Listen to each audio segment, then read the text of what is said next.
Good morning, buenos dias, good afternoon, good evening to everyone. Welcome to the round table 7 of our second symposium of global symposium of Uniservitate. The roundtable theme would be service learning, experiences, and institutionalization processes.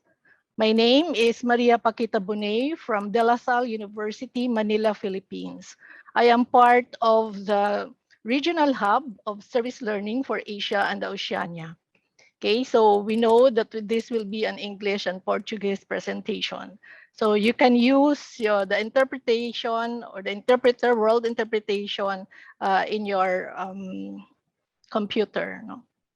Okay, so with this, this is a very important component of service learning around the world and our own sessions. So without much ado, by the way, I am with Luis Arocha as the assistant moderator. And of course, I would like to um, have acknowledge Maria Rosa Tapia, who is with us this evening, this morning, this afternoon, and all the panelists for this session. Okay, so without much ado, I would like to have the first speaker. We will have, by the way, the authors will have 10 minutes for your presentation. After all the presentations, we welcome comments and questions in the chat. Now it is disabled. The abstracts are on the website with the author's contacts, and you'll find there the e-posters as well. So please turn off your mic now. So the first speaker for this evening, this morning, and this afternoon is from the Philippines. And let me introduce to you the first speaker, which is Mark Abiner of the Ateneo de Manila University, Philippines. Mark, take it away. Oh, hello, everyone. Good day to all of you. So I'm just going to share my presentation. I prepared a pre-recorded presentation, so I don't go beyond the allotted 10 minutes. Okay. Okay. Okay, so let us begin. Hi, I am Mark from the Ateneo Development Studies Program. Welcome to my presentation titled Transformative Service Learning Experience through Participatory Project Management. Studies reveal that for service learning to be truly transformative, it must employ participatory management practices where face-to-face interaction is assumed. However, service learning projects are often short-term, and all forms of academic face-to-face activities in many developing countries, like the Philippines, have been canceled indefinitely due to the COVID-19 pandemic. Nevertheless, this study argues that significant outcomes for partner communities and students in service learning are more likely to result from long-term participatory management of service learning projects, even in a fully online setting. Thus, this case study aims to highlight the strategies used to make service learning projects long-term and participatory. It also measures the effectiveness of such approach in achieving a transformative service learning experience for both students and partner communities. This case study is anchored in the theory of participatory development, where students serve as change agents working in equal horizontal relationships with communities on the management of service learning projects. To gauge its effectiveness, mixed methods with a convergent design was used. Quantitative data was gathered through the pre- and post-test use of the Service Learning Benefit Scale, answered by 28 out of 45 students at the beginning and end of school year 2020-2021 in the Ateneo.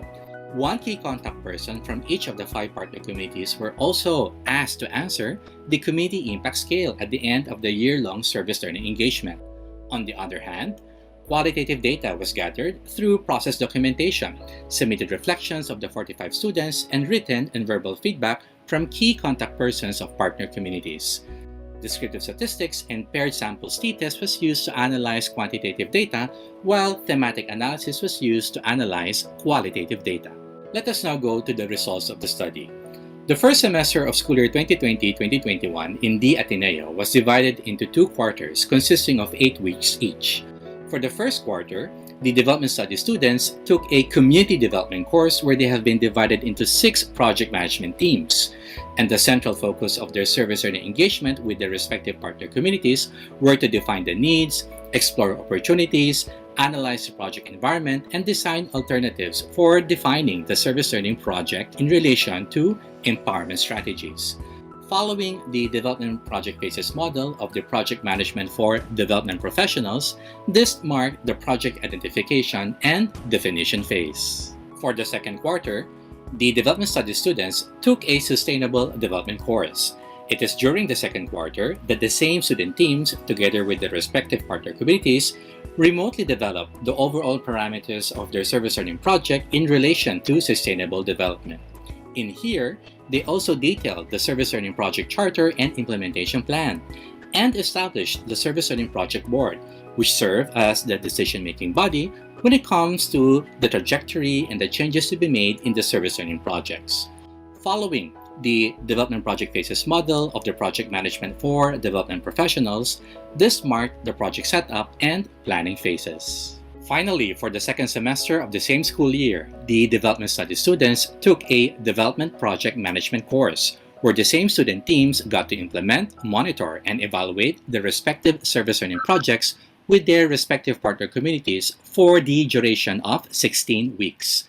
Following the Development Project Phases model of the Project Management for Development Professionals, this marked the project implementation and closure phases. The service learning projects implemented in the second semester by the respective student teams and their partner communities were the following. Ahon Mula sa Alon, or Rise from the Waves. This is an online social advocacy campaign and 3-part webinar series for the benefit of COVID-19 related repatriated overseas Filipino workers all over the Philippines. This was implemented by the students together with the Center for Migrant Advocacy. Barangay Talaibon Water Fund, an online community organizing campaign to establish a community-based water credit system for the benefit of relocatees affected by the explosion of the Taal volcano in Barangay Talaibon, Batangas. This was implemented by the students together with Waves for Water. Lupa ng Araw, or Earth of the Sun. This is an online social advocacy campaign, fundraising, and whole-day webinar and workshop on organizational development for the benefit of 3 young farmer organizations in the Bicol and Panay region of the Philippines. This was implemented by the students together with the Pambansang Kilusan ng mga samahang magsasaka or pakisama. Protect Our Lands, an online social advocacy campaign to protect the rights of indigenous peoples and stop the construction of the Kaliwa Dam. This was implemented by the students together with the Non-Timber Forest Products Exchange Program.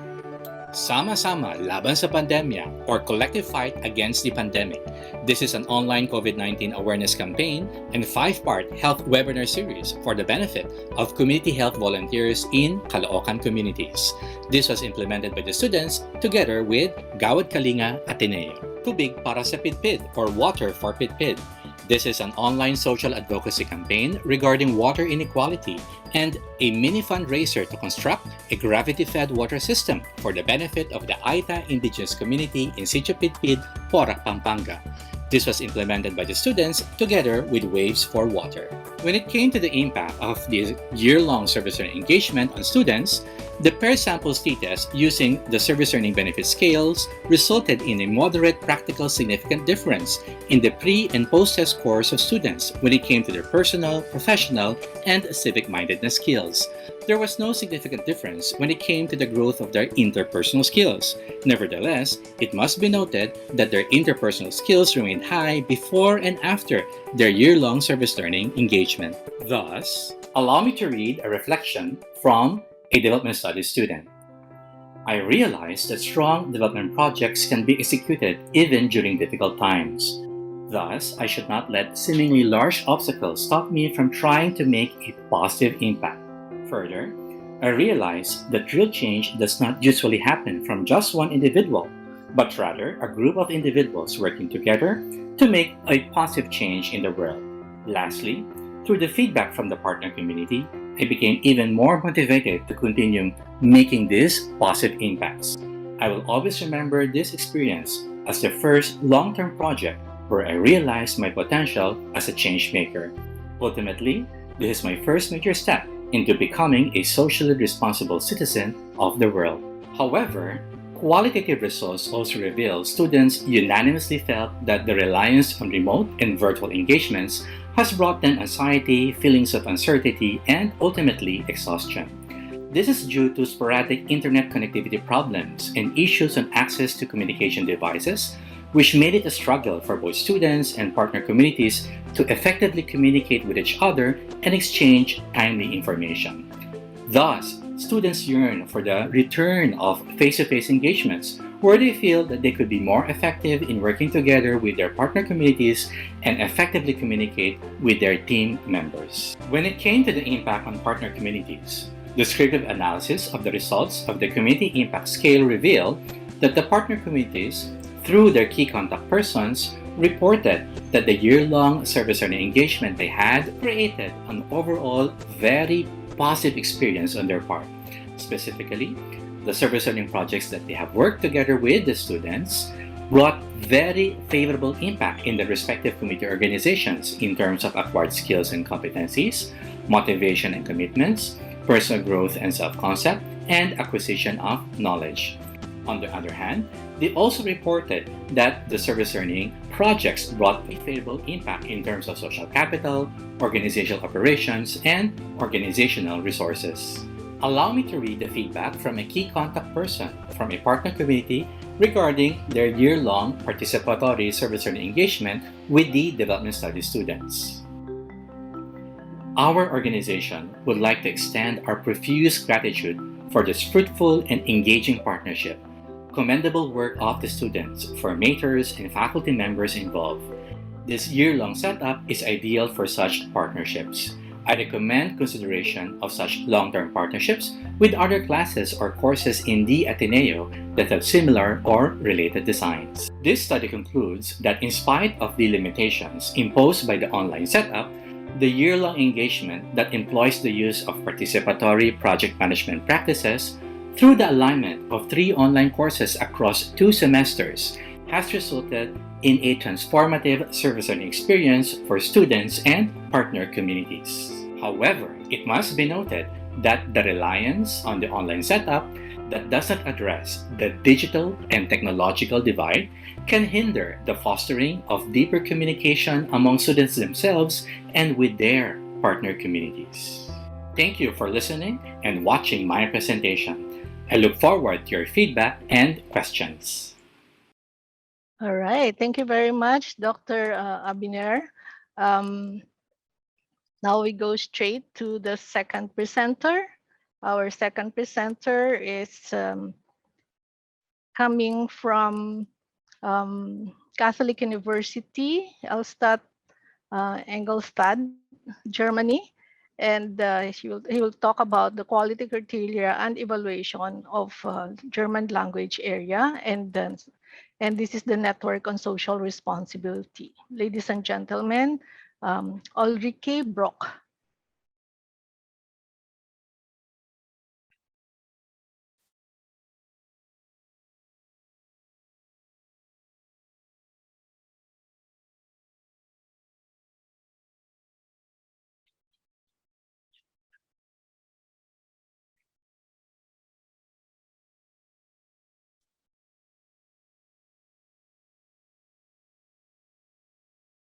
Hello?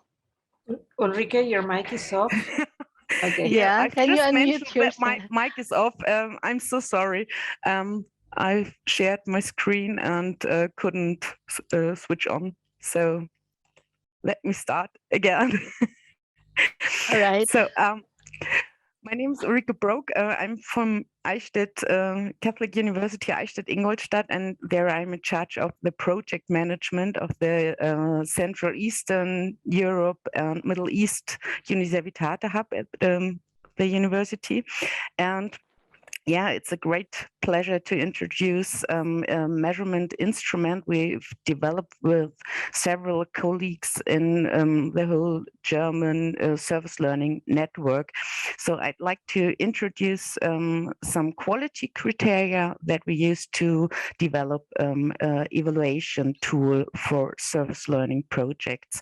But at first, let's have a brief look at the Catholic University and service learning at the Catholic University university itself and the university network on social responsibility, and then I introduce the methods, results, and of these tools, and discuss some implications to come finally to a conclusion.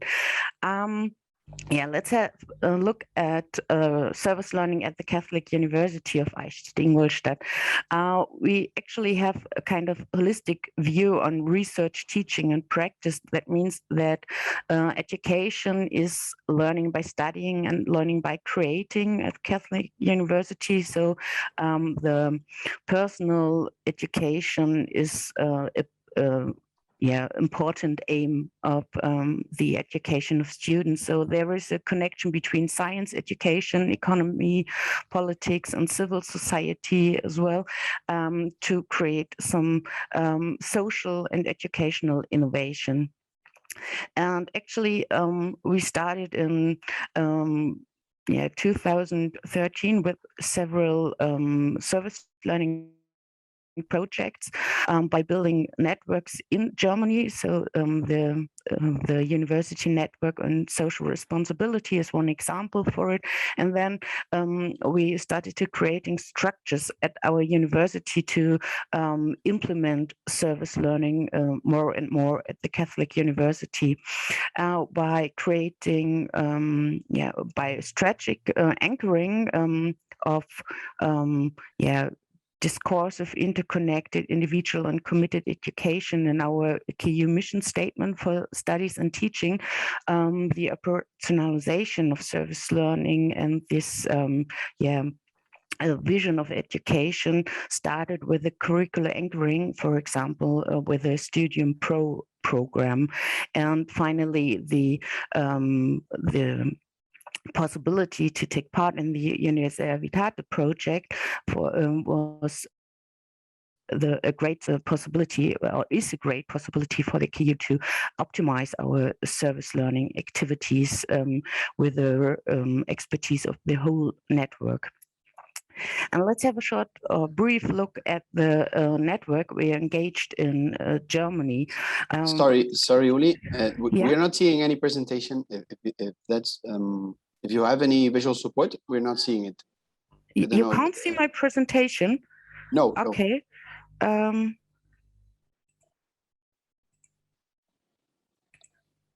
Please share your screen. There. Can you now see my presentation? Yes. Yes. Now we can see it. Thank you. So it starts from the beginning. So I switch. Okay, the university network on social responsibility. To link our evaluation tool, one working group of this network started in 2018 with a workshop, a kind of dialogue between higher education institutions and non-profit organizations, to focus on the quality of service learning. And this working group came up with 10 quality criteria, which taken together provides a framework of reference for the different manifestation of service learning in the community. But the aim was to have a framework, but not without with making it too restrictive. And these quality criteria the group came up with is kind of a basis for future quality development and quality assurance activities in service learning. And we used these quality criteria to operate for the operationalization in 3 measurement tools. We developed online questionnaire for different target groups, so to say partner organizations, students, and lecturers. And these measurement tools all 3 of them begin with a brief introduction, and then 10 scales were presented with a total about 52 items per target group. And all the participants of the survey rate their agreement of usually a 4-point Likert scale from 1 fully applies to 4 does not apply at all. And for some items, participants were also able to report, I do not know. And with having only 10 minutes to present tools for evaluation of service learning, I will concentrate on the quality criteria, but on the right column, you can see the items we use in the tool for the evaluation of lectures. And if you're interested in all the other scales and items for the student evaluation or the... Okay, can you hear me? I have some sounds, so I guess you can't hear me anymore.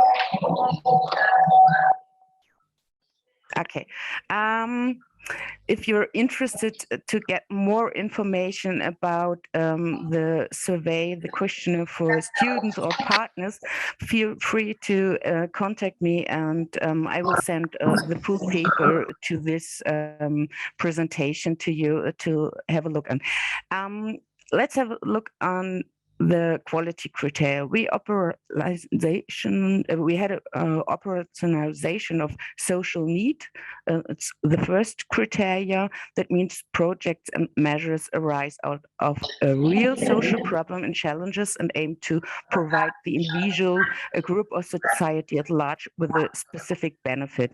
The second quality criteria is definite goals. So that means that all parties involved define common goals in this service learning project. Is there anybody that who has this mic open? Yes, So, sorry.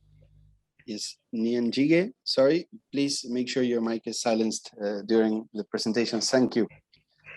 Okay, thank you very much.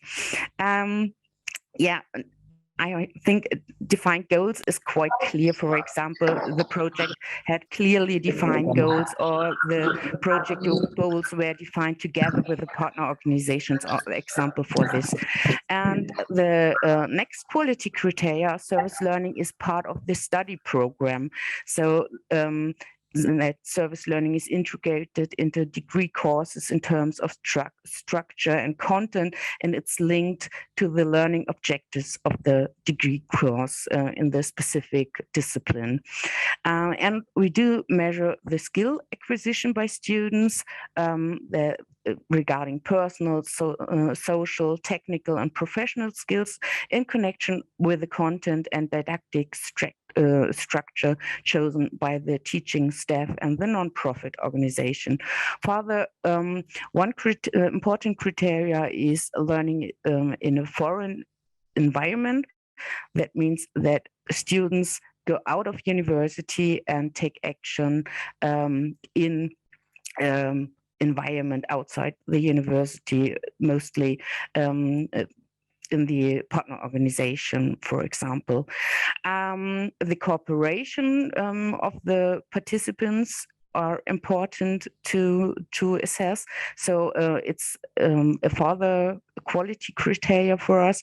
And that means that all parties involved, partner students and lecturers as well, work together to plan, prepare, and shape service learning.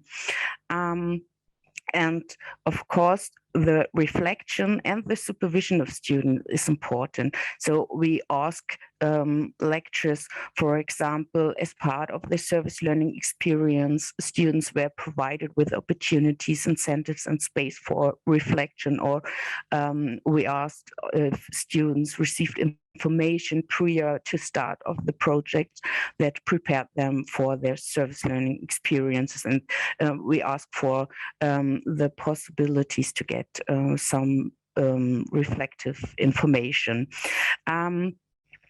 And last but not least, we have evaluation and quality development and recognition and appreciation, and some items to to assess these criteria in the evaluation tool. The questionnaire itself is being used at different universities in Germany, and the statistical analyses currently are in progress. So that I'm sorry, but I can't present any validation results. The analysis of the factors and statistical parameters will show the quality of the measurement instrument and will lead to further optimization of the scales. And the goal is to have an economical and useful measurement tool that reflects the aspects of service learning as well as possible, and that is able to show potentials for optimization of service learning activities. And so at the first time in Germany, then we will have a validated instrument for the evaluation of further development of service learning that is developed in working together with partner students and lecturers as well, because we created the scales and then we did some focus groups, optimized the scales. Now we're using the scales after service learning courses, and we'll do the statistical analysis to make it shorter, because 52 items to assess are quite big. Based on this quality criteria, suitable procedures Miss Brock, excuse me. Can you wrap up, please? The time is. Okay. You have already. Yes, please wrap up. Okay, I just want to say some sentence, because it's not only my work, it's a work of many experts in Germany. And so just have a quick look at this chart, because so many researchers are involved, and I want to thank by developing this quality criteria. And if you have any questions, I'm looking forward to it after the presentations. And please contact me if you need some more information. Thank you very much. There you are, Ulrike Brock. Thank you very much for that interesting criteria now for service learning. We go to the next presenter. This time we have from Xavier University in the Philippines, Miss Juliet Dalagan, who will talk about the extent of implementation of service learning in 5 Jesuit universities in the Philippines. Ms. Dalagan, please go ahead. You have Good 10 day. minutes, please. Thanks. Yeah. Can I be heard, Madam? Yes. Am I okay? Thank you. Let me share my screen.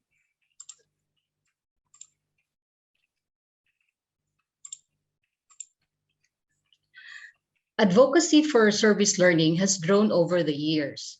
The need to integrate experiential education through service learning has arisen, especially in Philippine higher education institutions. I'm Juliet Dalagan from Xavier University, Philippines, and I'm going to present today our study on the extent of implementation of service learning in 5 Jesuit universities in the Philippines.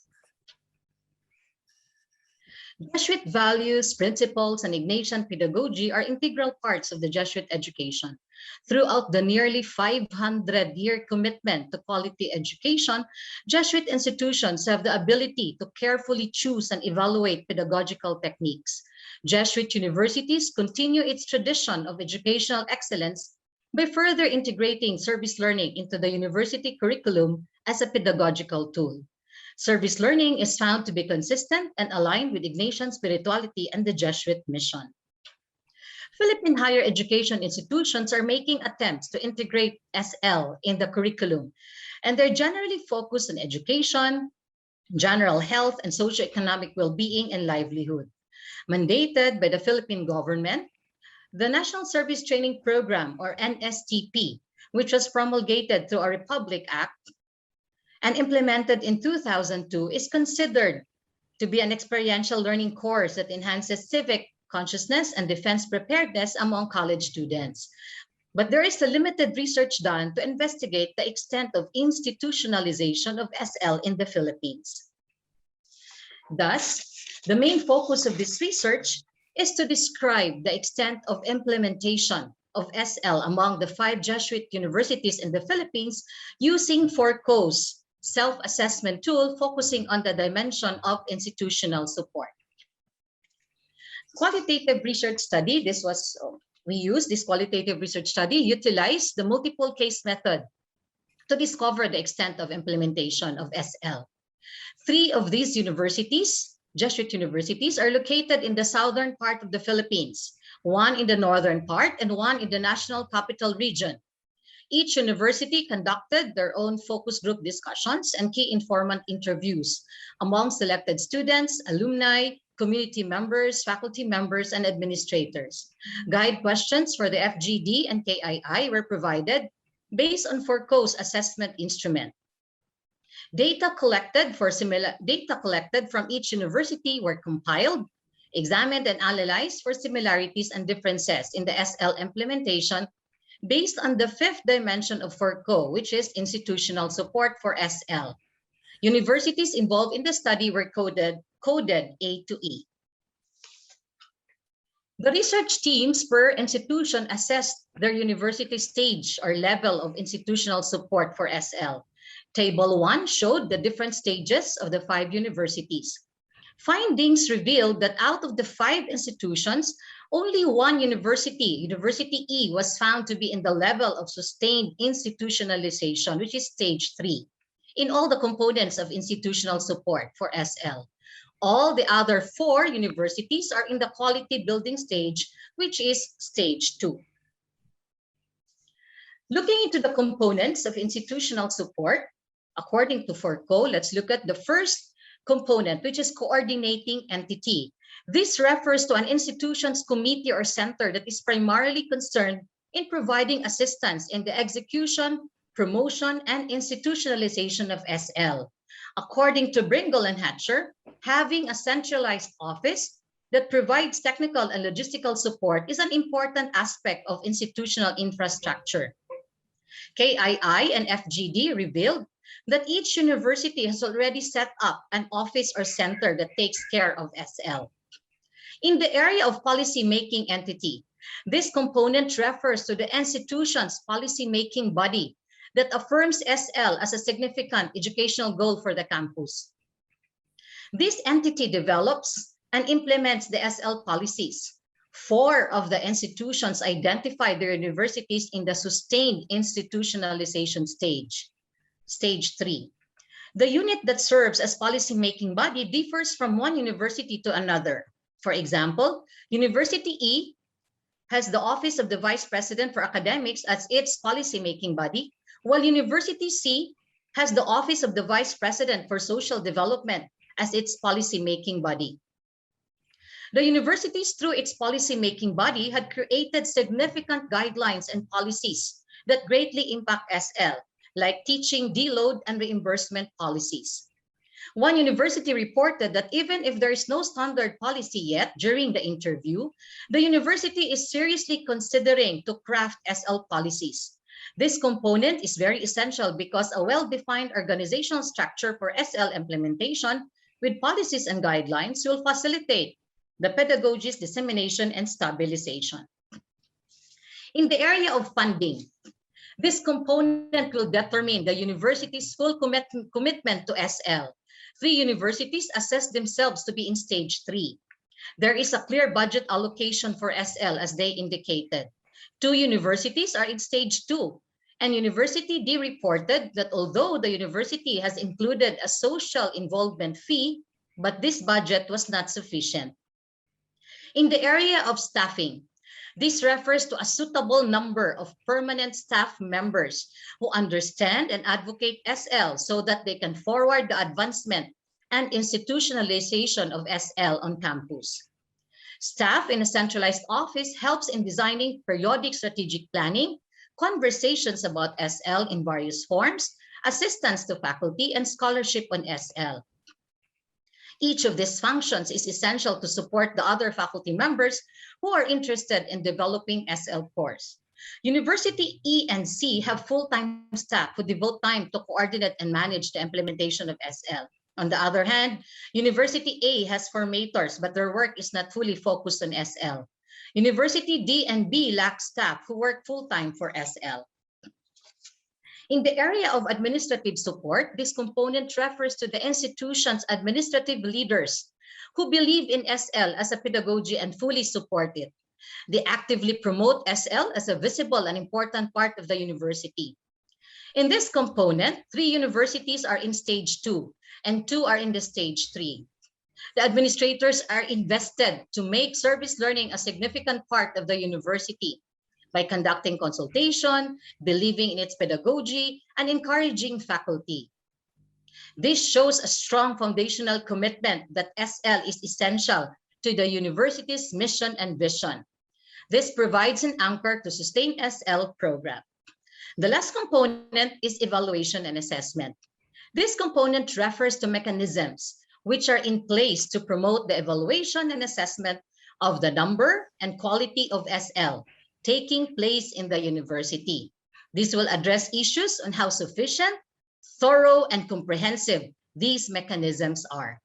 In this area of evaluation and assessment, the university shared that there are student evaluations but about service learning, but these assessments are not systematic. Assessing community impact is lacking, according to University A. Another university reported that there's no formal or standard evaluation tool. In conclusion, service learning is a powerful pedagogical tool where students apply classroom learning to communities. For it to survive and thrive, service learning must be institutionalized. Results of this research revealed that no 2 higher education institutions are similar in the manner of institutionalization of SL. Each varies in the level of institutional support for SL. In this study, each university has its own SL structure, but what is common among the 5 Jesuit universities is that they have their own office or center that manages service learning, and they have a shared commitment towards their Ignatian identity, service, and social justice. Results also demonstrated that funding, staffing, evaluation, and assessment of SL were found to be a challenge among the institutions being studied. On behalf of my co-researchers from the other universities, my partner universities, I would like to thank the Philippine Commission on Higher Education, or CHED, for funding this project. Good day to all. Thank you. Hey, thank you very much, Ms. Dalagan, for that very nice study for institutionalization. Now we move to the next speaker from Tagasa University College from Kenya. Sergon Pascalia, who will talk about deployment of service learning as a pedagogy for social transformation. Ms. Sergon. Thank you.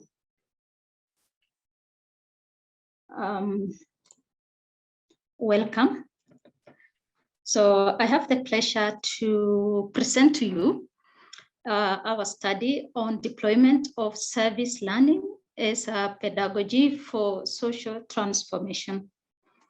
So by way of introduction, they are saying that transformative education requires a participatory approach that makes learners protagonists of their learning process. So service learning has, as an approach, advances this pedagogical approach to knowledge and community exchange. So it provides an opportunity where learners apply their skills to help communities, while at the same time taps into the knowledge and wisdom of that community. So in this paper, we explored the effectiveness of service learning as a methodology, its contribution to community actions, as it sets motion a process of social transformation. Sorry, Pascalia. Pascalia, yes? Sorry, would you like to share your full screen with us? Okay, just a minute. Is that okay? Yes, thank you. Right. So we are presenting University Mtaani, experience of University Mtaani, which means university in the slums, that adopts this learning methodology. And therefore, we use the case of the University Mtaani program to provide evidence of the transformative power of service learning to both the learners and the community. Now, what about the University Mtaani program? This program is based on an approach that takes higher education closer to the people in informal settlements. It creates a new consciousness in slum dwellers so that they can work towards their own change. It is also a methodology helpful to the students, because this is where learning in class is transformative to the individual learner, who then uses the same skills that they acquire to facilitate community mobilization, dialogues that are meant to address specific realities within the community. Now, in this study, service learning is an approach, according to Taggart, that integrates meaningful community service with instruction and reflection. It has two main elements, that is engagement, which is service,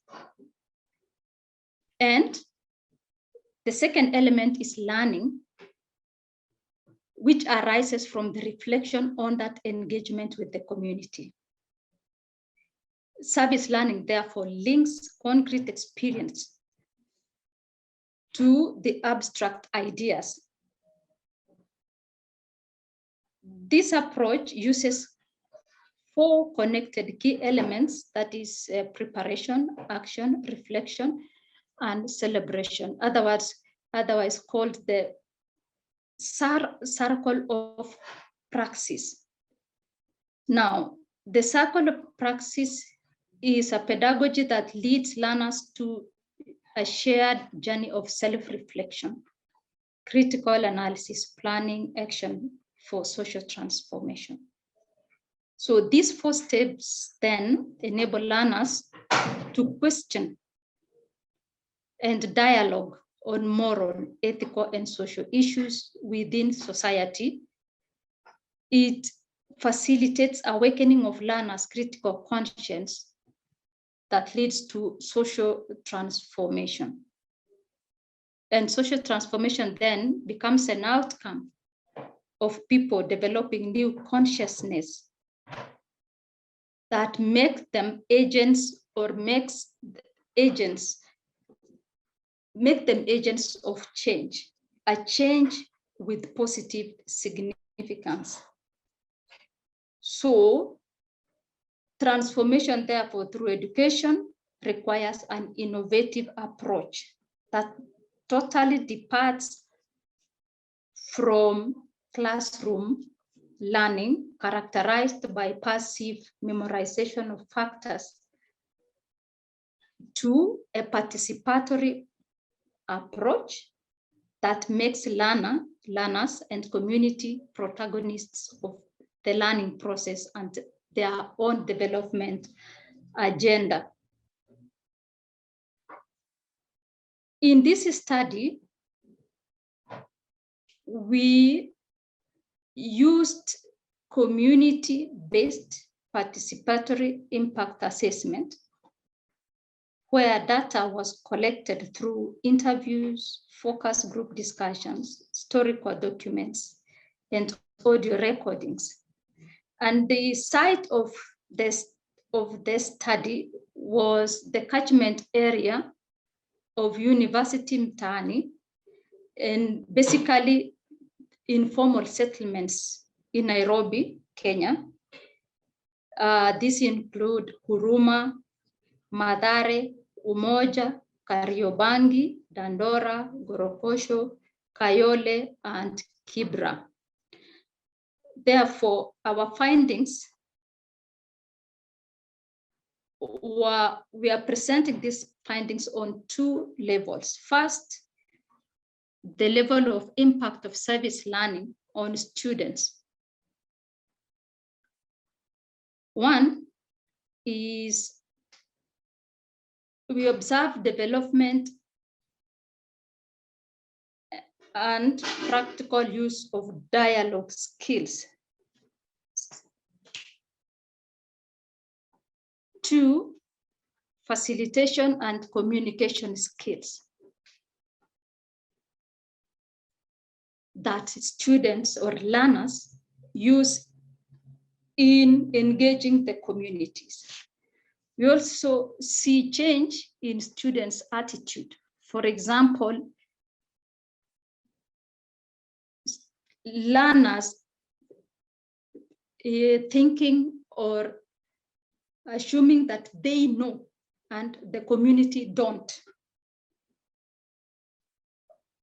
The second finding is the impact of service learning pedagogy on community. So some of the findings are attitude change of community members, improved hygiene, rise of community-based organizations formed by learners and communities.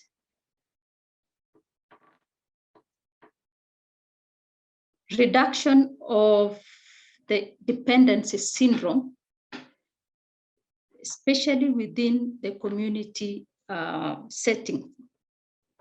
And then we also, another finding is knowledge on civic rights. And this is particularly because of rise in activism within the communities where they demand for better services from the government, participation in electoral processes, and many others. So in conclusion, we have the following. Through service learning, the community becomes a platform through which the students serve instead of read.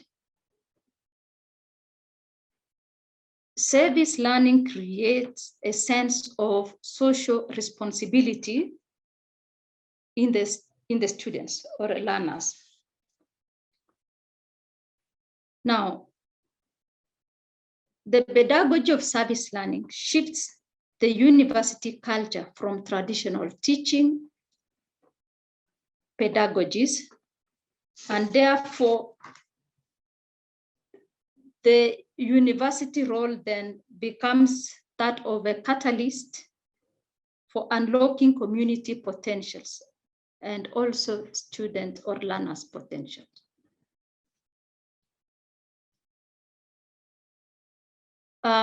It also leads the university and its structures to emphasize their teaching on active student engagement.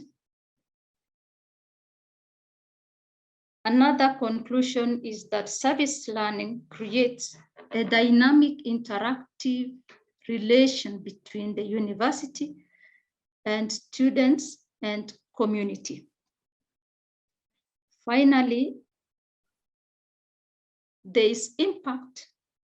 The service learning approach impacts the university, the instructors, students, and the local community.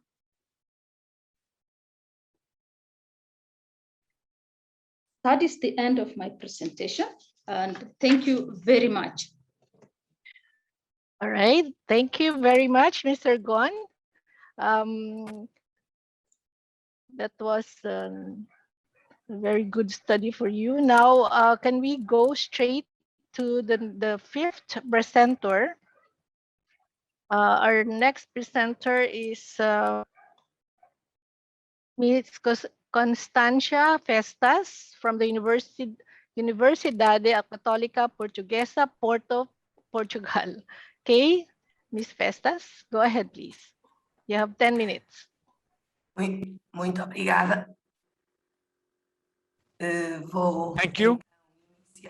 So I will start sharing the screen. I'll start sharing my screen. I think you can see the screen. And just to tell you, my name is Constança Festas. I'm a teacher in the Portuguese Catholic University in Oporto, I am professor. in the north, and I'm presenting the work of a team of teachers which teaches nurses in their last years of schooling, where, based on real needs from the community, the students learn university skills and provide services. So I would like to thank the Scientific College for having allowed us to share our work with you. Our project is called Peer Tutoring. It's a project for the inclusion of children with autism or with autism spectrum disorder. It wasn't organized around AL. We've been doing this. It does have the characteristics of SL learning, and it allows us to share with you what we've been doing so that we have a more systematic approach. So, our project has represented in terms of learning, developing the skills of our students, and the service with children who have ASD.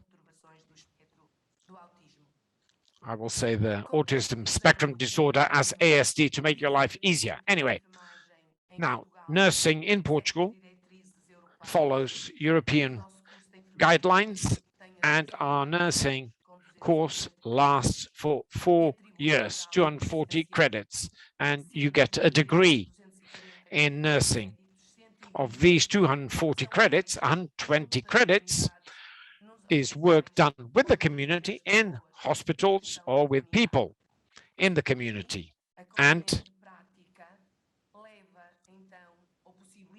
the practical component will allow students to develop their professional nursing skills as well as their academic skills. Because of that, we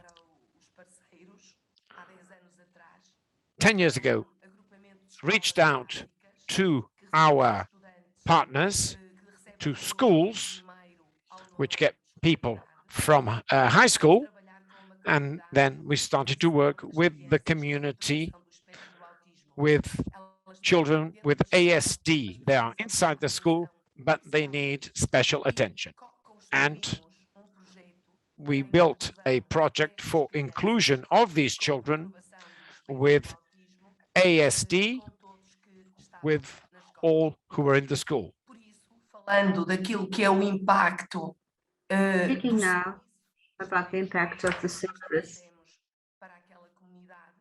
we can say that we can see the added value of the project with the students and the teachers.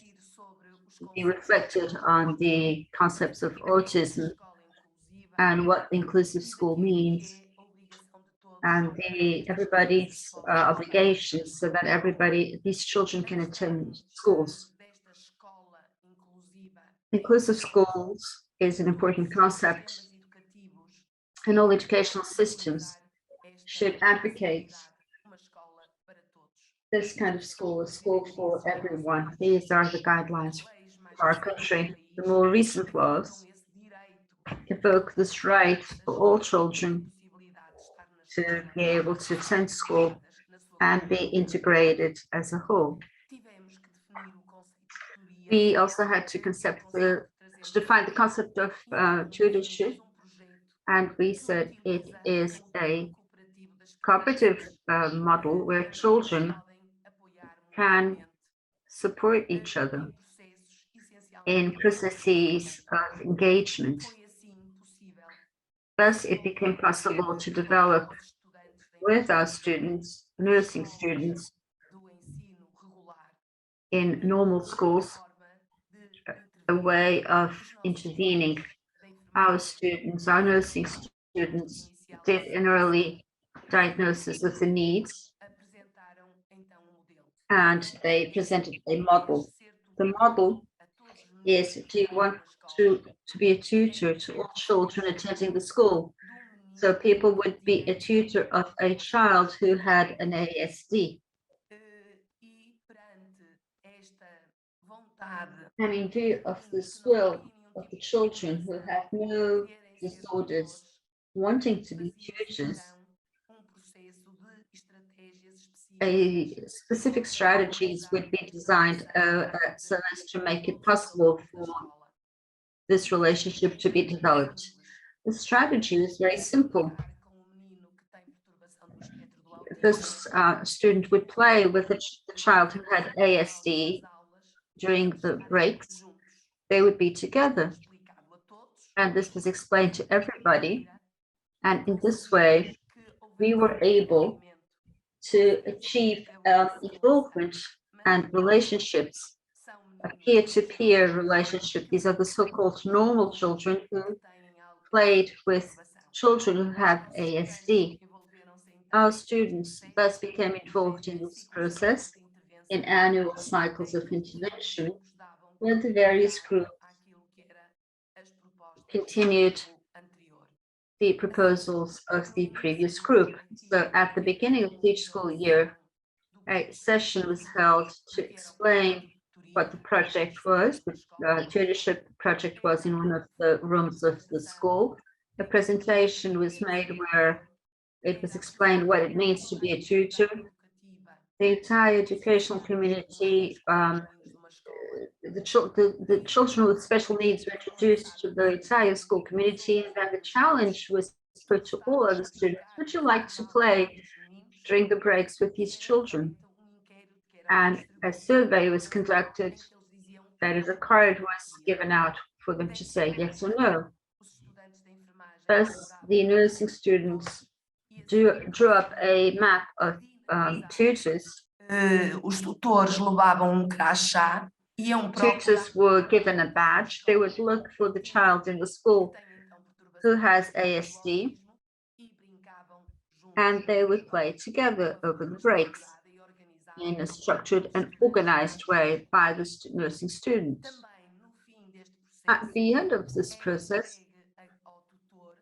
the tutor, the so-called normal child, was asked whether he was happy with the experience, if he had felt positive feelings, and in this way, we were able to carry out this activity. I will show you a brief video made by the nursing students, which shows what is done. It's a very small video, but it's quite illuminating.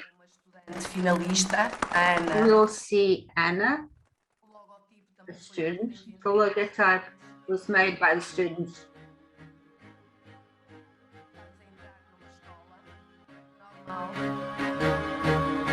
It's in a normal school. It's a special education unit where the ASD children are found. So the idea is for them to play together. I'm sorry, the interpreter cannot hear the speaker because of the loud music.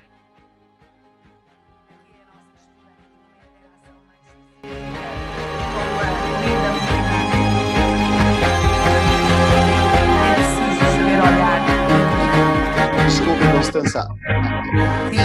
A gente não está vendo vídeo. The video is not being shown.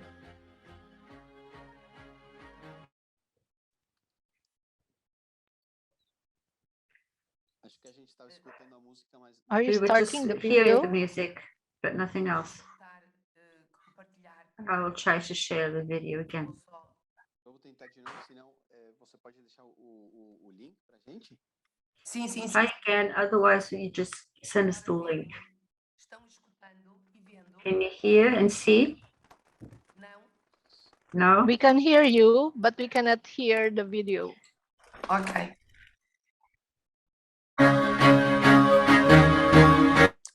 Eu abandono o vídeo. Well, let me get the video and I will continue.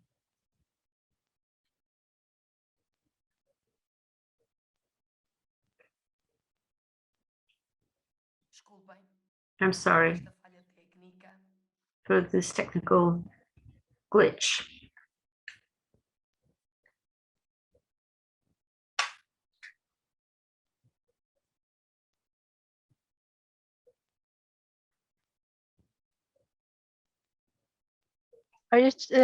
Are you trying to start again? Yes. Okay. Yes. Just a moment, please.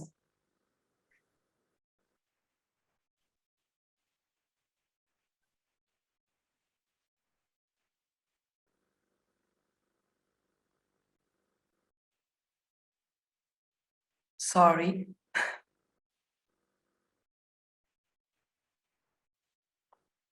Sorry. Ah, agora sim. Ok. Now, yes. Estão vendo? Do you see it?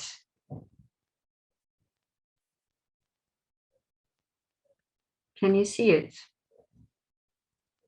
Agora estão escutando e vendo. Can you hear it? Estão vendo? No, we cannot hear. Não?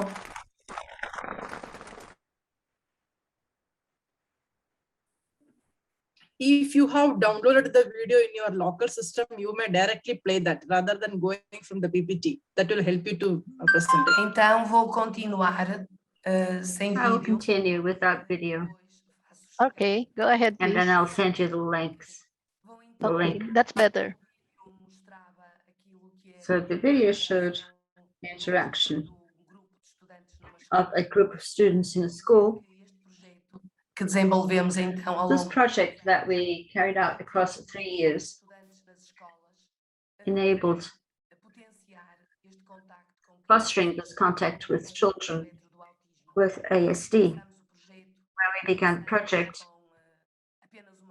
we only had one school involved with 4 students with ASD, and 61% of the other students wanted to be tutors.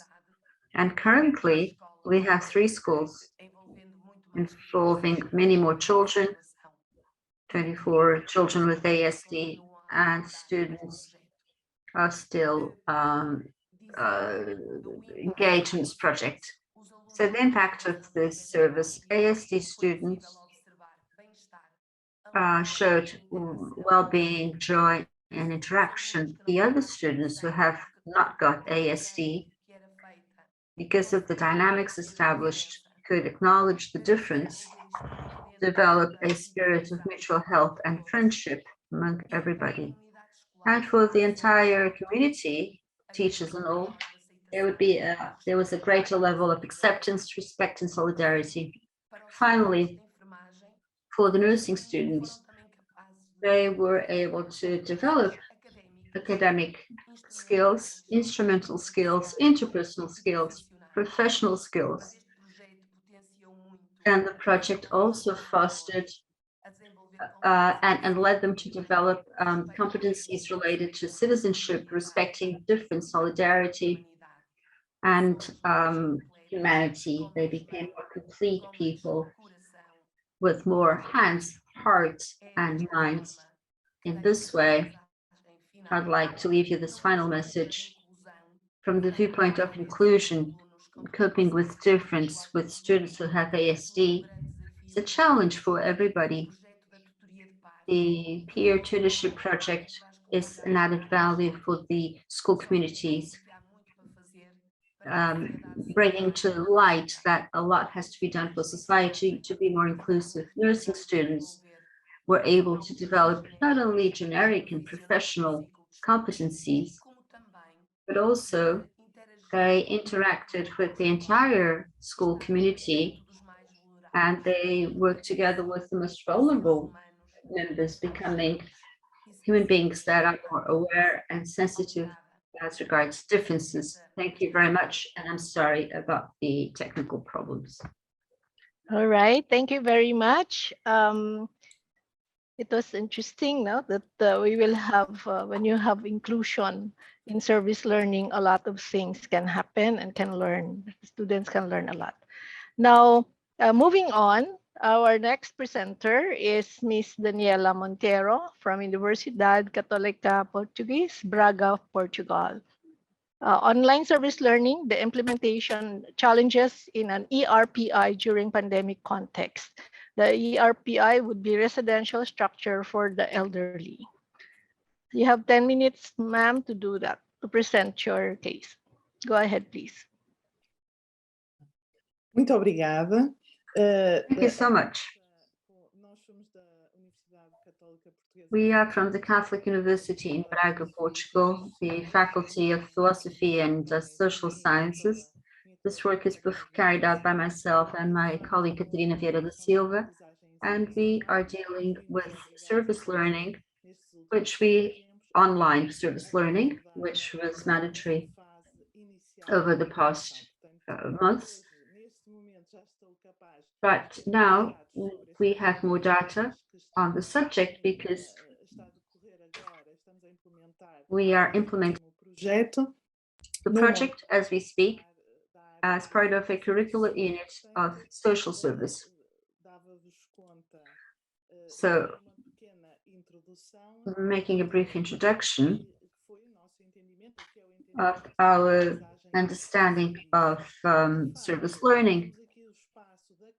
We have the impact of academia and the community, which come together in a parity that we cannot sometimes find in service learning or voluntary work. This methodology allows for very specific parity, and service learning was applied as part of a curricular unit of social students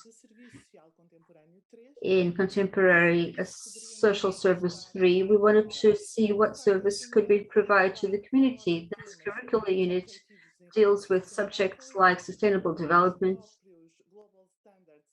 global standards of the profession of social worker, and sees them at a time of reflexive modernity. So it speaks about globalization, a risk society, and it's concerned about finding strategies to intervene in crisis situations and in catastrophes or emergency situations.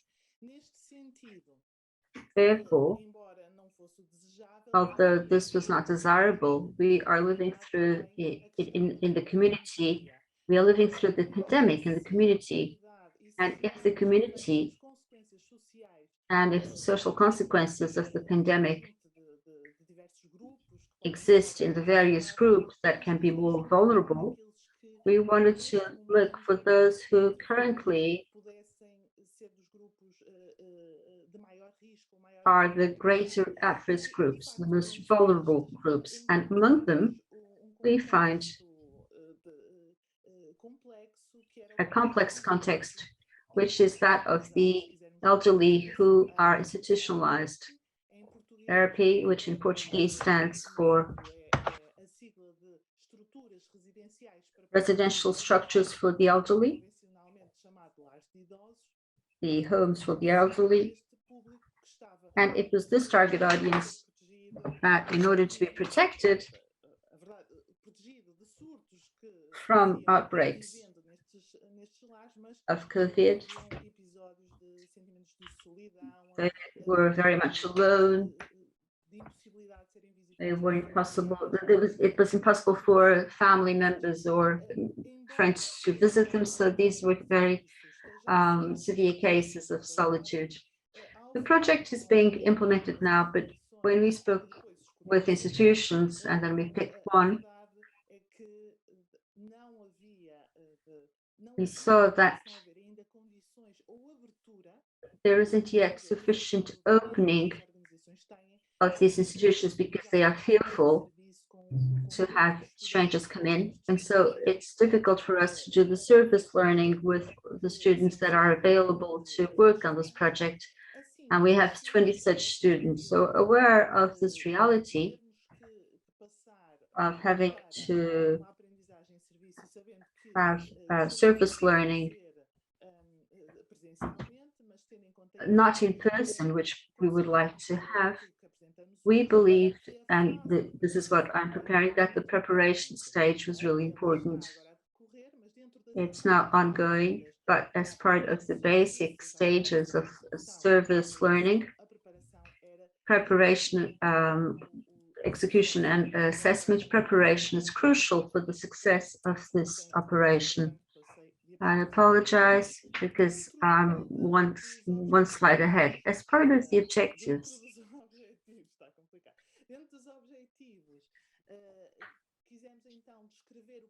we wanted to describe the process of preparation of implementation of service learning with elderly who are in homes and understand the concerns and expectations of the partner organization as regards the use of service learning. Methodologically speaking, we did an initial study, qualitative study. We conducted exploratory interviews to 6 elderly people and 3 social workers.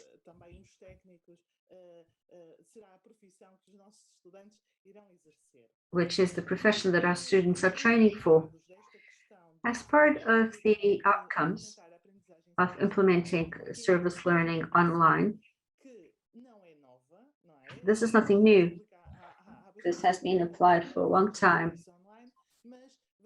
But let's see what this implies in a home for the elderly in a residential context, where the strategies, online strategies, are not usual, where there are usually person-to-person contacts, which would be the desirable activity. But when we submitted this methodology, the expectations of the professionals were quite positive because they also felt that this would be an opportunity to have a differentiated accompaniment by students who would then help for the elderly to socialize and to update and to have social diagnosis and the individual plans for the elderly, plans of care and activities which can be undertaken by the elderly.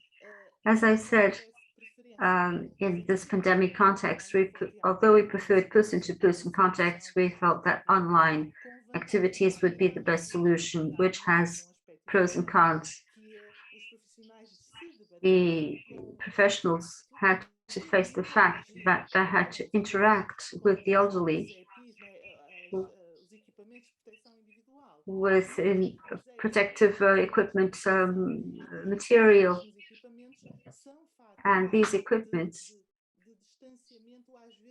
in themselves create distancing and a misunderstanding on what is happening.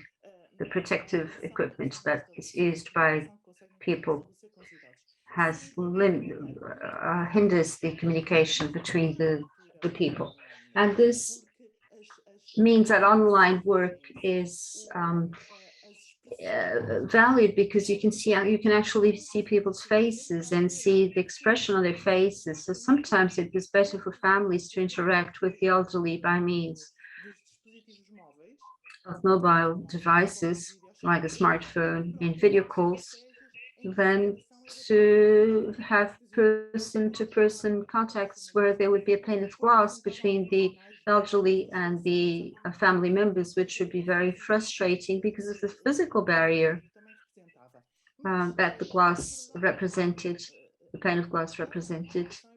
But to implement the project, you need to have assurance that there are logistic and technical conditions to make this service learning possible, especially in institutions of social solidarity, the Portuguese charities, where resources oftentimes are scarce, where in terms of equipment,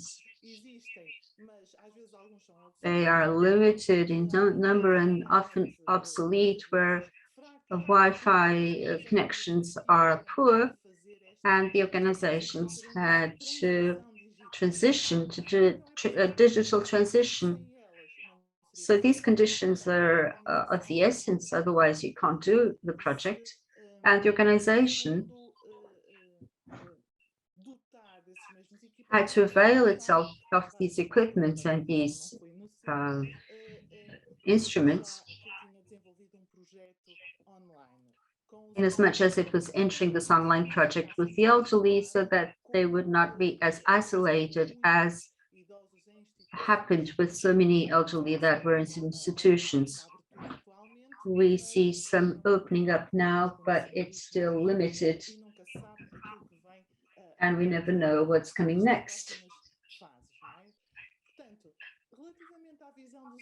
So as to the vision of the residents, of the elderly, the seniors, it's interesting to see how they express themselves. We translate this as inevitability of having communication and information technologies. Well, if this has to be, let it be then.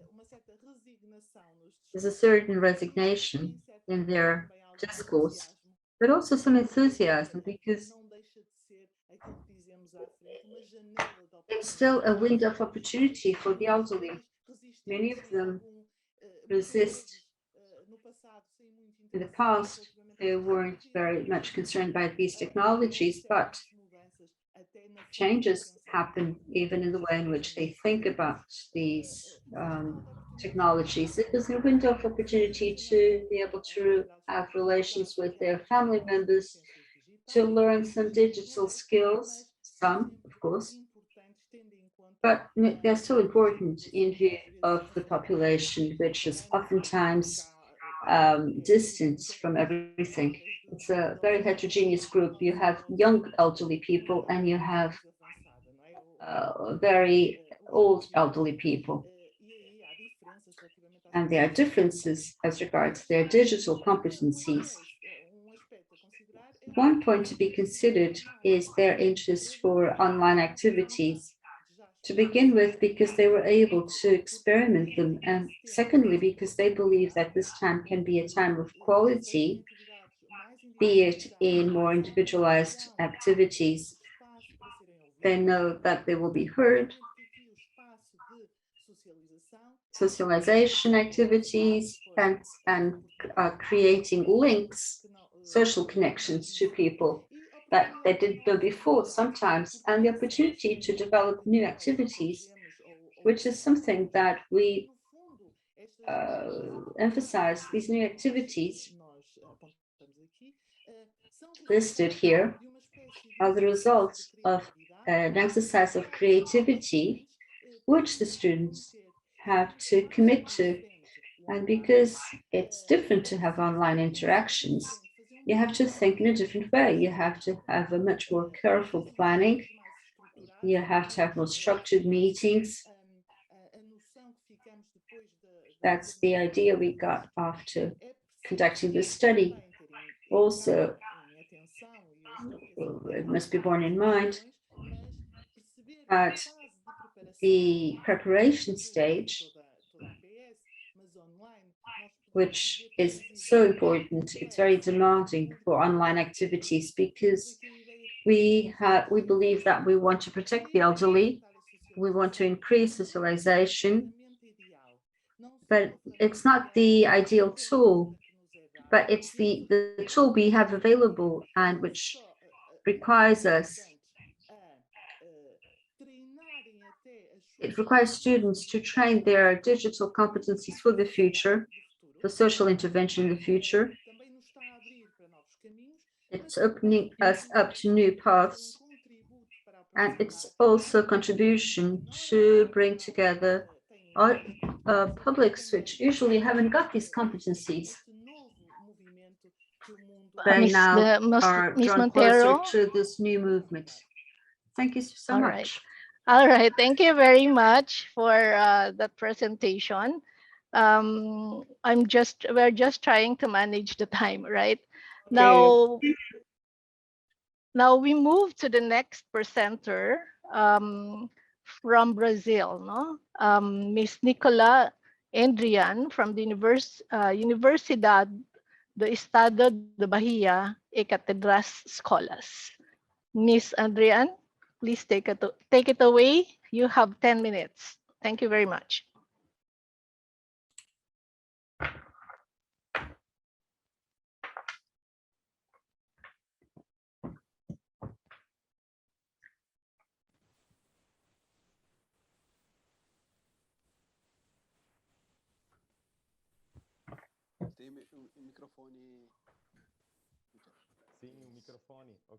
Switch on the microphone, please. So good morning or good day to you all. Can you see the screen? Good morning. Can you see me? I'm very happy to be here. This Yes, intercultural. we can see you. Yes, and we can see your presentation.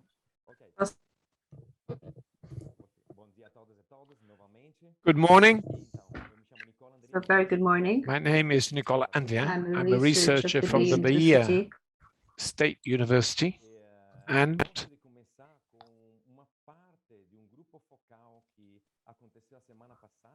I'm going to start with this group of students from the Padua University. I'm organizing interchange between Padua and my UNEB in Brazil, and that interchange said that they trust psychology. They understand the meaning for this interchange, and it's the best way of sharing with you is this presentation, the feeling of a student interchange, and also the Portuguese from Brazil and the Portuguese in Portugal. So,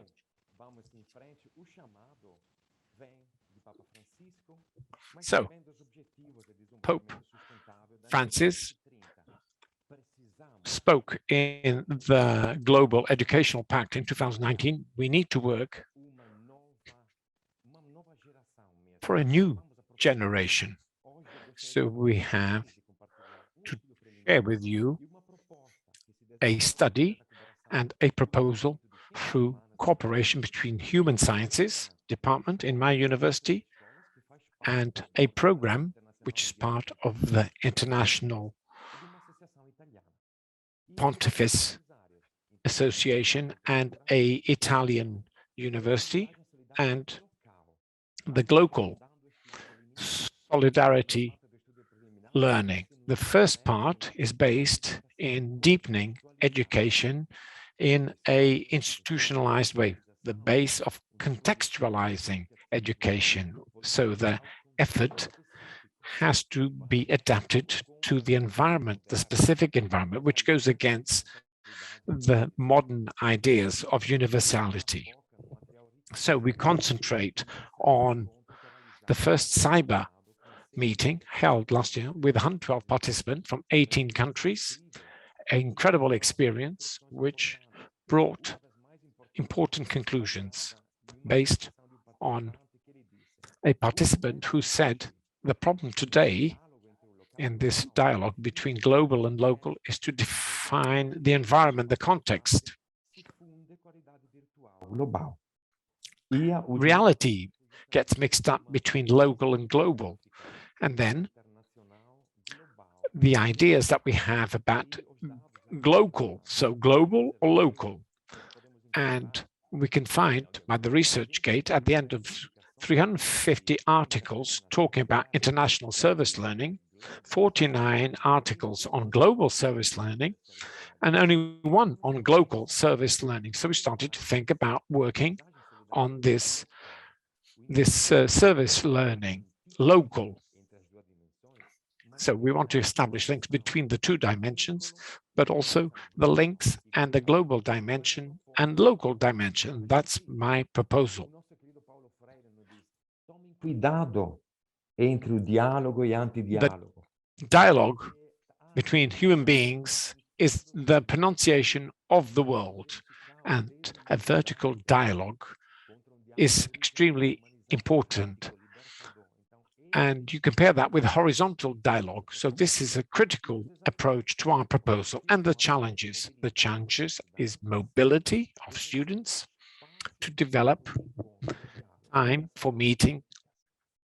These are real difficulties, so that we unbuild and we bring down barriers between North and South, between community and university, between critical learning and learning, SL, service learning. So we are trying, from the experience of this interchange, which we are carrying out between Italy and Brazil for more than 3 years, to develop an international network. And that international network has two characteristics. The first is that each place has its own characteristic. And I will show you, for example, the current Brazilian environment. Human rights, racial issues, indigenous with a voice. And so Italian students and local students work together with adolescents in conflict with the law.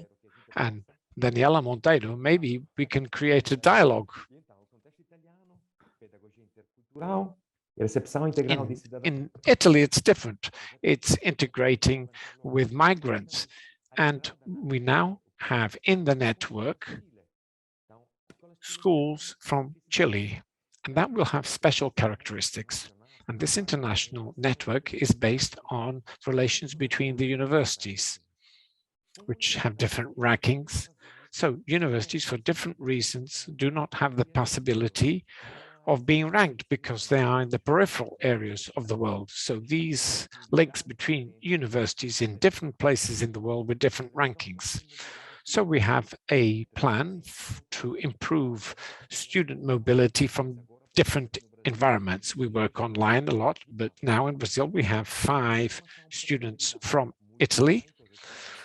So we've had online training first with other students, and then immersion into the real local market. And with Paulo Freire, who told the students that the first thing that you're going to learn when you visit those which don't have land, the Movimento Sem Terras in Brazil, it's a marvelous experience. It's a marvelous experience for these students. So many activities, including the participation of youngsters, where we have time to think about all these issues and develop labs which are interactive, which bring together people from the community with local students and foreign students. These are important times of training and reflection. Reflection, as you know, is a horizontal process. Research, multiple cases, the quality of the impact of the projects, changes in attitude, being open to other cultures, and horizontally to improve the theory and understand, research, study the sense of these experiences for all those involved. So I invite all of you, for all your students, for our second cyber meeting. I will put the links on the chat, but this will be an online moment which will continue with what we've been doing so far. So we will work in 5 languages, and we are already improving that. Now, to finish off, the final experience was the psychology student from Padua who worked with teenagers with difficulties in Brazil and said the feeling was a kaleidoscope of relations, activities, reflections, and awareness, which gave life a vision of the world which is richer, more critical, more tolerant, more inclusive, warmer, and more human. I think this statement by this student shares or shows clearly what we want to share with all of you. Maybe we can one day create these links. Thank you for having followed, and thank you for this opportunity. Okay, thank you very much, Mr. Adrian Nicola. Now we proceed with the next. We will have the questions later, right? Now we will have to proceed with the next. We still have two more presenters. May I introduce to you Alvaro Riviero from the European Observatory of Service Learning in Higher Education in Spain, Reflections on Service Learning in European Higher Education. Please take it away, Mr. Riviero. You have 10 minutes. Thank you. I'm going to share my screen with you. All right.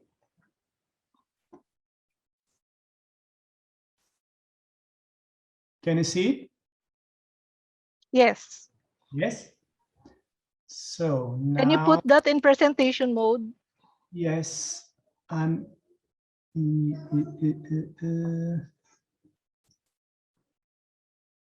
Yes. Just a moment, please. Yes. You cannot okay. see me. We are seeing it now. You can see my screen, but you cannot see me. We can see your name. My name. Okay, just yes. Because I have a problem with my Have you stopped your video? I have a problem with my camera. Okay. So you can go ahead then. Thank you.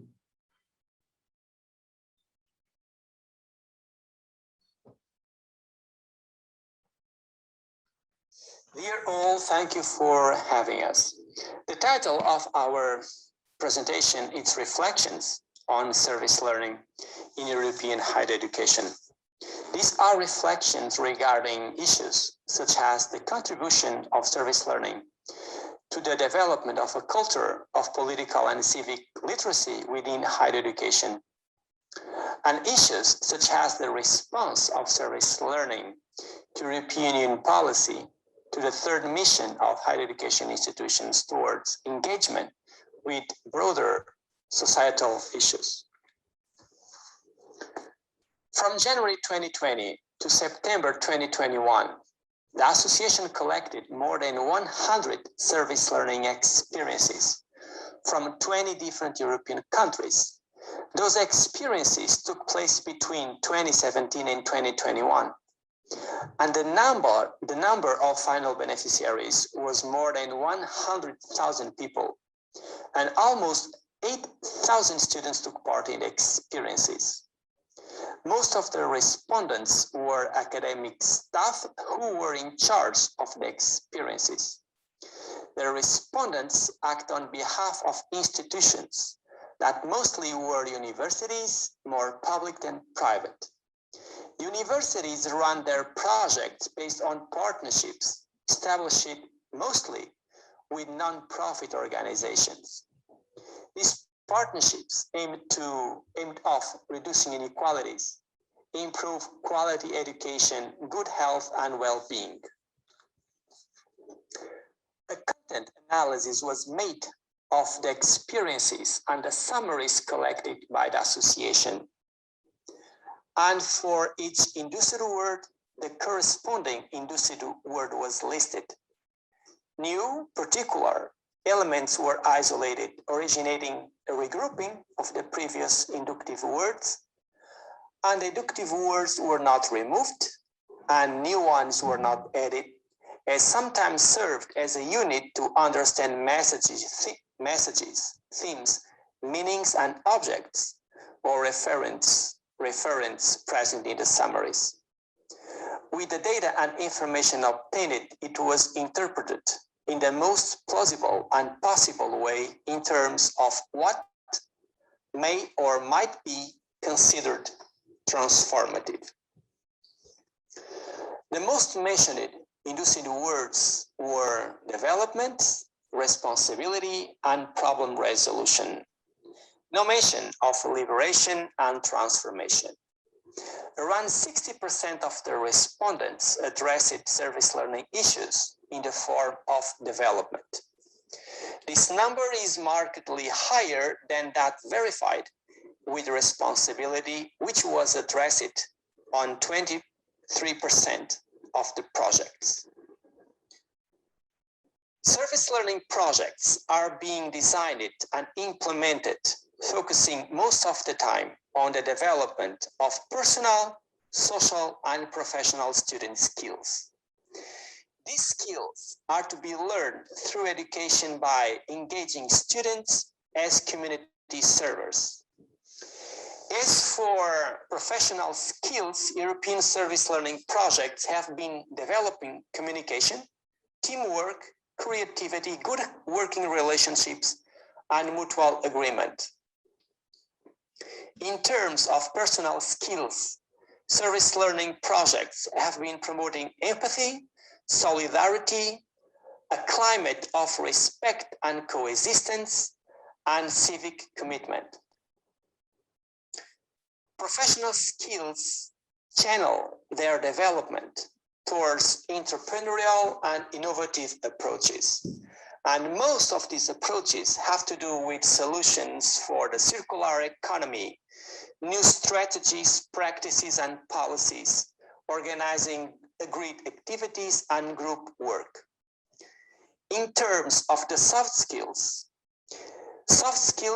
channel their improvement towards ethical decision-making, learning by doing, and incorporating a practical and empirical pedagogy into the daily routine. 3 key sentences. More than enabling students to develop awareness and obligation for society, or acting as a way of allowing students to act and bring about change for themselves and others, it seems that universities are running service learning projects aiming to establish democratic foundations for future achievements in terms of social justice activism, social change makers, and thus fostering the university's third mission. It seems that more than developing service learning projects aiming to participate in and contribute to the policy process, European universities are fostering previous steps in the ladder of empowering students with skills and knowledge to make the change. A service learning project may be, therefore, a comprehensive social educational endeavor designed in a way that combines research and teaching with civic engagement, continuously negotiating collaborations and partnerships, staying permanently tuned and adapted to personal and social emerging needs and sustainability issues. In terms of the conclusions, recognizing that the subjectivity of the content analysis of the summaries, it seems to us that universities have prioritized or became more focused on developing the personal and professional students' skills over community service and on the impact these have on society. Students seem to have had the possibility to enrich, to integrate, and to develop themselves in terms of soft and hard skills, which are seen as valued ends. And finally, that may mean that service learning developed across European countries, well, seems to be used as a didactical methodology for increasing students' capacity on personal reflexivity and community leading and managing. Thank you so much for your attention. All right. Thank you very much, Sir Alvaro. Now we move on to our last speaker, coming from Christ University in India, Dr. Thomas.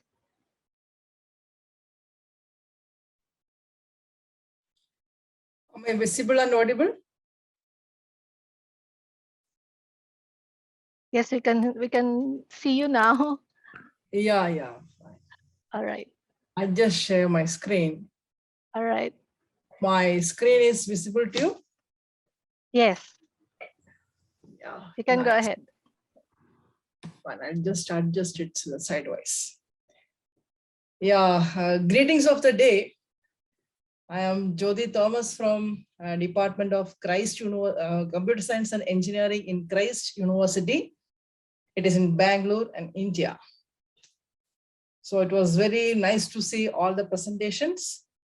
And before entering into the presentations, I would just like to introduce our university. Our university has a vision of excellence and service. And we work on the core values, faith in God, moral uprightness, love of fellow beings, social responsibility, and towards end, pursuit of excellence. We strongly believe that a person who achieves all the above four core values can definitely achieve the pursuit of excellence. And coming to service learning, this is directly connected to the one of the core values, social responsibility, where we strongly believe that whatever the students, what we learn from the classroom environment should go back to the society to become as a better citizens. And this is especially offered in engineering. As I mentioned that I come from an engineering background, and happy to say that we are the only one institution, the whole country, to facilitate service learning. And we are practicing service learning for the last 7 years. And this particular course is offered for all the engineering branches in 6th and 7th semester. And this is a 2-credit course. This is a way we conduct the service learning in our university. Focusing on today's presentation, this is the order of presentation. I will introduce about the problem, which I'm going to discuss now, and the flow diagram, the implementation details, the results, and the future scope. Also, I will be sharing some of the success stories in service learning, which we have done in our university. So, as you have noticed in my title slide, I'll just go back to the title slide. The title is a service learning approach for early detection of diseases in paddy plants using computer technology. So this has been done by the students and faculty members of the computer science engineering. So keeping that in the mind, since this project is connected to a paddy fields, that is rice is a staple food for more than 10 countries. And in India, this is really a staple food. I should say that we all love to see this. And there are various types of diseases affect this yield of the crop, because this is most of the time cultivated by the farmers. They are not technologically sound, or they are not the technocrats. So most of the time, these crops are affected with the various fungal and the bacterial diseases. And detecting the diseases on these leaves, especially the plant leaves, is a major challenge, because if the fungus is there, fungal infected there, they won't get the crop. The expected crop will not get. That has led to the many farmers this has led into the suicidal cases to the many of the farmers, because they may be having the hectares of land, and towards the end, everything has been plopped because of this fungal attack. So as a part of the service learning, we have supported the technology, and this is especially based on the artificial intelligence technology that is used to detect these diseases in the early stage itself, so that farmers get sufficient time to give the treatment for that and treat the plant accordingly and get the expected result. And this particular project is implemented in the Andhra Pradesh state of India. The problem statement goes like this. Our main purpose was to help the paddy field farmers. As I mentioned that their farmers are very simple at heart. They are not, once they go to the field, they are cut off from the world. They look only, they love their plants. Their world is only the plants. So we wanted to help the farmers with the technology to identify various fungal diseases in the early stages. So thus they can increase their crop yield. That is a major, this has come into the technical part. This is a flow of the diagram. First, we have identified the data set. Then we pre-processing was done on the data set. And based on that, we have normalized the data. And then based on that, we have created an artificial intelligence model. And that model, once the model has been developed, this has been validated, because whether the model which we have created is whether it is able to predict it correctly, we have validated. And thereafter, we have tested the model. And apart from this, this project has a two phase. One, we have developed the farmers can access the web applications and predict it if they give their input. And the easy way is nowadays everybody carries a mobile phones in the hand. So for them, it is easy to access from the mobile phone. So we are also keeping that in the mind. We have also developed a mobile app for that, for which we converted the model into a TF-Lite format that supports this mobile phones. And using that, we have developed and deployed this particular app. It was successfully implemented in Andhra Pradesh of India.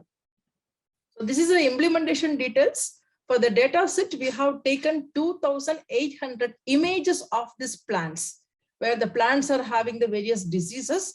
And later, the validation was taken physically. The students and faculties, we have gone to the paddy fields, took the photographs with the mobile cameras. Likewise, we have collected 1,500 images from the paddy field for the validation.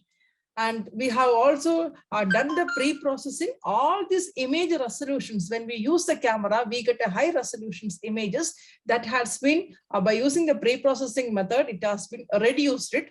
And we also normalize the data so that all this, whenever you talk about the color images, the processing, it takes very high, it's very high. So that has been, we have converted all these RGB images into a vector image. And coming to the implementation details, as I mentioned that we have created a model. This is basically a convolution neural network model, which is called as a ResNet 50 version 2 model. And we have trained and validated this model, convert that, and finally we have deployed it. This is what the result I have just showing it here. In the mobile app, we get it. For example, when the farmer is using it, this particular app was installed in the mobile. So farmers were asked to install the particular app in their mobile phone, like any of the mobile applications we use, Zoom meeting applications we have. The moment you want, you just click on the particular app, it works for us. So same way, install this particular app in the mobile, and what they have to do, they only go to the field. For whenever they find that a particular plant is having a disease or the leaf is having some problem, they just go to the field and just click a photo of the plant with the mobile. It immediately gives you all the details, like these are the, for example, the leaf is having that. Then once this is done, our algorithm will work for them and tells that, okay, this is a particular disease for this. These are the possible way you can do the treatment, or you can give this kind of medicines, or the treatment are available so that it can come back to the original stage. So this was very helpful for and handy for the farmers. Behind it, actually, a convolution neural network is working. It actually captures the image, then do the pre-processing. Thereafter, we already built a model. It will training has been already done it. So it will just test with the training data. We have already there. If the images is like this, it is having, okay, this kind of fungal diseases. And we also got the result of, now you can see that not only that, we compared with the other models which are already available, the computer models. And the last one, what you see is 3,360 images is a model which is developed by us. That gives an accuracy of 97.67%, which was really very amazing for all of us, because other images, if you look into this, the sample size was very less. You can 120, all less than, in fact, 1,000 images. But when we tested with a huge amount of images, we got an amazing result of 97.67. This was really wonderful and a great experience for us, because the moment we feel that we are the cause for somebody's happiness, and especially we are the cause for the farmers' happiness, it gives us a lot of satisfaction. And this is a future scope for this work. At present, we have focused only on one type of fungal diseases. Maybe in the future, we can, any kind of diseases will be able to, we can modify our program in such a way that any other kind of diseases also can be done. And as of now, we are strictly restricted our app only for the paddy fields, because it doesn't, we are not done the programming for the other leaves or plants. So it could be definitely extended to the other fields as well. And this was developed, the mobile application was purely for the Android app. So those who are using the Apple phones, this particular app doesn't work as of now. So we have a scope of enhancing for the even iOS users as well, those who use the Apple phone also. Now, in India, most of the farmers, they use the Android phones. That is the reason we have focused on this. And this is a nutshell about the project which we have done through service learning. This was done with the help of the 7th semester computer science students along with me. And I would like to share some of the success stories as part of the service learning. We have done it in the Christ University. This is one project called in sericulture. Sericulture is the cultivation of the silkworms farming. So basically, it is very difficult. Most of the, even many countries are doing this particular farming, the sericulture farming. So we have identified the need from this particular farmers. And this all the initially survey has conducted by the engineering students, and we have done the need analysis. Once everything has been done, personally, I myself have applied this particular project. We have also come up with a artificial intelligence model for this particular thing, especially to identify the sex of this particular pupa in the sericulture. It's called the cocoon. So I have developed an algorithm to identify, just by taking this, they should be able to tell whether it is a male or female. That was in very high demand. That has helped me to grab a Department of Science and Technology. It is a Government of India funded project, and successfully we have doing that project. And another important point which I would like to bring it here, that all our service learning projects are purely focusing on the SDG goals. So I have clearly mentioned that what way this particular thing leads to a product development, and through which students are also part of, they will become the part of the product development and later the part of the consultancy as well. So this leads to the SDG goals. So the other one more, I would like to share it, that as part of again the service learning, we have developed a non-invasive glucometer. Normally, all the blood sugars we have to check it. Everybody has to get a prick on the finger, and then you give the blood samples. It tells you your sugar glucose level. So we have come up with one device. You just insert your finger. There is no prick, no pain. We have developed this. The major cause was when we have visited a particular village. There, almost 90% of the children, especially below 12 years children, were affected with the type B diabetics. So that was something like a surprising thing for us, which has motivated us to think in this angle to develop a non-invasive glucometer.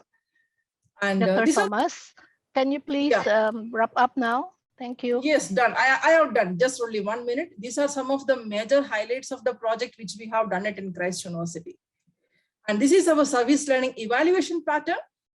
It goes in the 2 semesters. The 6th semester, we will identify the problem and the community. And it's a 1-year program. So, and the literature survey, design plan evaluation, and a poster presentation. Once it has been done, students are expected to go and present their work in conferences or any of the presentation places. And coming to the second half of the year, the proof of concept and the community engagement and the reflection.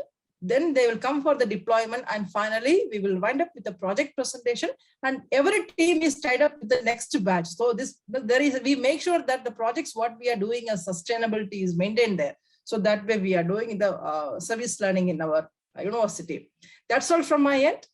I hope, thank you all. Thank you very much, Dr. Thomas. Now we don't have so much time.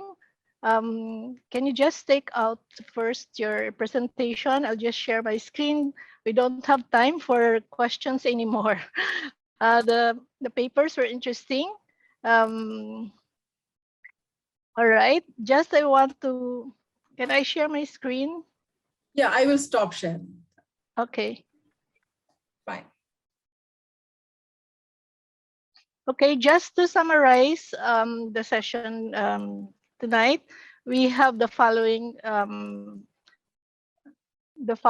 no, in terms of what we have taken for tonight. So we have research that is the view of a scientific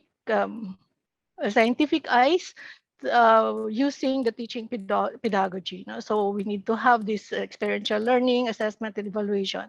And papers also talk about institutionalization of service learning, which formalizes the pedagogy as embraced by the university.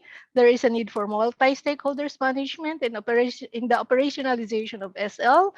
Partnership is highlighted with institutions and other concerned agencies.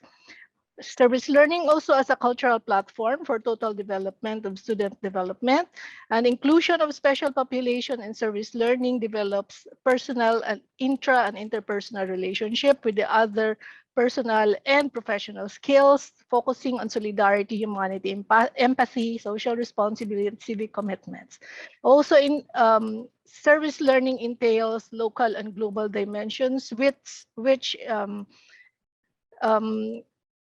enjoys the vertical and horizontal dialogue among countries. And the last presenter really showed us the use of technology or model as a service learning intervention that benefit the community. So there we are. This is the seventh roundtable 7. Thank you very much for your attention. Thank you so much for being attentive and for giving each other the patience to really understand each other. Sorry, apologies because we don't have so much time. Thank you very much. Please have the next session. You will have it. I